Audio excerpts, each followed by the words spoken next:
con toda bendición.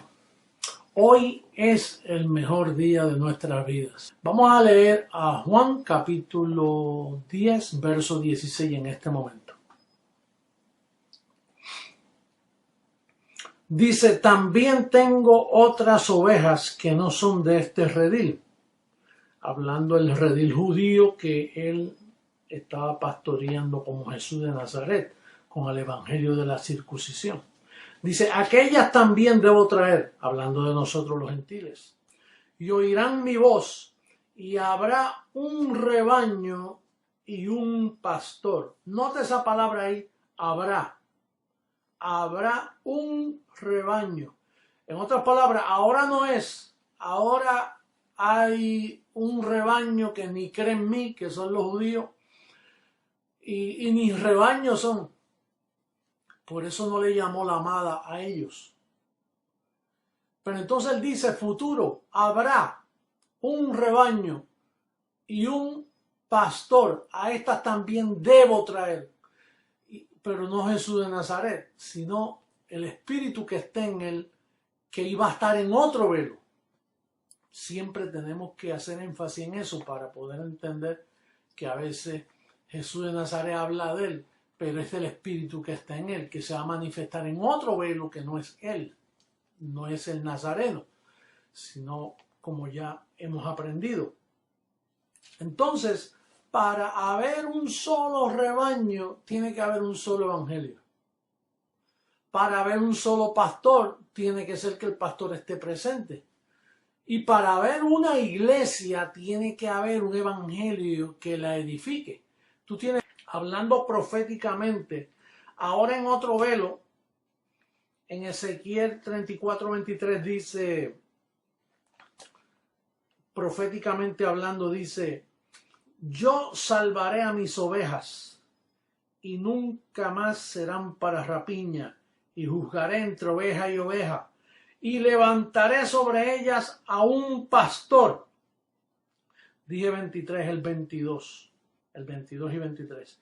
Y levantaré sobre ella a un pastor, y él las apacentará. A mi siervo David, él las apacentará, y él les será por pastor. Cuando dice mi siervo David, volvemos al mismo término. Está hablando el espíritu que estaba en David, que se iba a manifestar en Jesús de Nazaret, que se iba a manifestar en el resucitado, que se iba a manifestar en el Hijo del Hombre.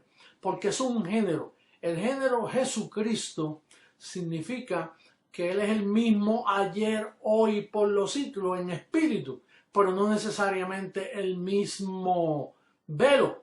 El velo puede estar en otra edad o en otra dispensación o aún en otro pacto que no sea el del momento, como en el caso de Jesús de Nazaret, que estaba en el viejo pacto. Cuando muere y resucita, entra el nuevo pacto. Entonces, podemos concluir que para manifestarse eso, tenía que venir el apóstol Pablo, escribir el fundamento y luego edificar con ese evangelio de Pablo, edificar para que haya una iglesia y un pastor. ¿Tienen memoria cuando nosotros dijimos que ya no hay más pastores sino colaboradores, que muchos se molestaron y no debían haberse molestado? ¿Por qué? Porque eso es lo que nos da una identidad única. Esos son los códigos que encierran, que cuando digan, ¿y cómo sabemos si ese es el Señor y esa es la verdadera iglesia? Y después, fíjate, ellos solo creen en un pastor, llegando a la profecía de Jesús de Nazaret, que dice, habrá un pastor y un rebaño. Creciendo en Gracia es el único ministerio mundial que tiene a un solo pastor, que soy yo. Y tiene a una sola persona enseñando, que soy yo. Por eso es que no hay pastores, porque de haber muchos pastores hay diversidad doctrinal. Entonces no se cumple esa profecía de Juan 10. Si hay un pastor y un rebaño, entonces mira lo que dice el apóstol Pablo en Gálatas 6:10. Esto también nos llama la atención. Gálatas capítulo 6, verso 10. Dice, así que según tengamos oportunidad, hagamos bien a todos, pero mayormente a los de la familia de la fe. ¿A los de qué? la familia de la fe. Quiere decir que hay una familia de la fe. En una familia, ¿qué sucede en una familia? Que hay un padre y una madre, símbolo de la cabeza de la iglesia. La madre sigue las instrucciones de la cabeza. La madre no es la cabeza, pero la madre y el padre dirigen esa familia. Y en esa familia se entienden, aunque haya pequeñas diferencias entre los hermanos. Usted sabe que a veces un hermano y una hermana es de un carácter diferente y se manifiestan sus características en diferentes formas, pero son una familia. Verso 10. Os ruego pues, hermanos, por el nombre de nuestro Señor, que habléis todos una misma cosa. ¿Cómo es posible que la gente hable una misma cosa hoy si creen diferente? ¿Cómo van a hablar una misma cosa? Que no haya entre vosotros divisiones. ¿Y por qué existe la familia protestante, católica, pentecostal, testigo de Jehová? Sino que estéis perfectamente unidos en una misma mente. ¿Qué mente? Si ellos tienen todo diferentes mentes. Por eso es que, y termina el verso, dice, y en un mismo parecer.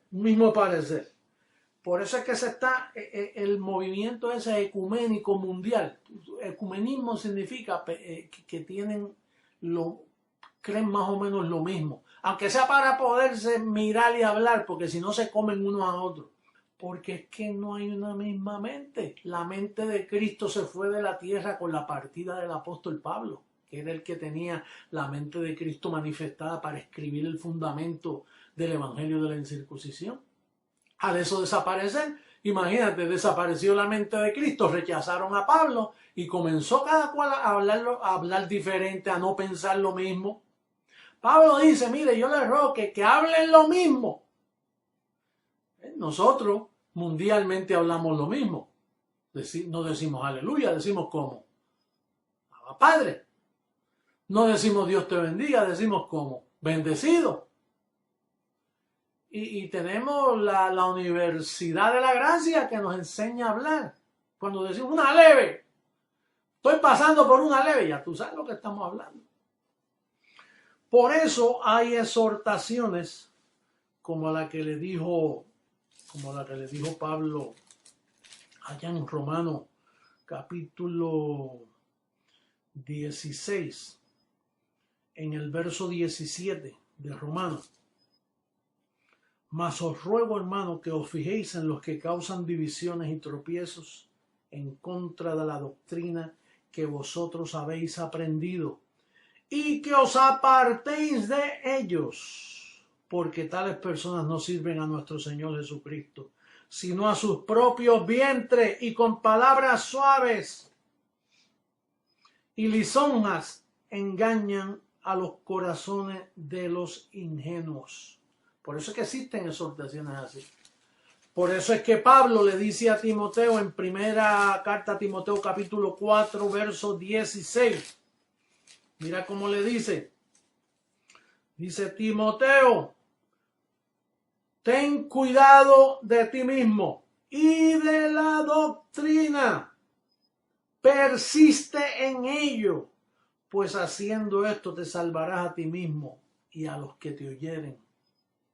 Y finalmente, en Efesios, Pablo nos dice y nos ruega, es un ruego apostólico donde dice, yo pues preso en el Señor os ruego que andéis como es digno de la vocación con que fuisteis llamados. Efesios 4:1. El verso 2 dice, con toda humildad y mansedumbre soportándoos con paciencia los unos a los otros en amor. Verso 3, solícitos, diga conmigo, solícitos, en guardar la unidad del Espíritu en el vínculo de la paz. Solícito, un cuerpo, en otras palabras, una familia, una iglesia, un espíritu, un evangelio, una enseñanza, como también fuisteis llamados en una misma esperanza de vuestra vocación. Un Señor, no tres, una fe, no dos, un bautismo, no varios, la unidad del Espíritu. Entonces, la razón de esta plática que hemos dado en este día, permiso, La razón de esta plática es para darte orejita a ti de que vas en el buen camino, de que en ningún sitio del mundo existe el milagro. Y mire que la gente dice, no, que él no hace milagros. ¿Qué más milagro que hablemos todo lo mismo mundialmente? ¿Qué más milagro que somos un pastor que gobierna la iglesia? No las iglesias, son las congregaciones que componen una sola iglesia.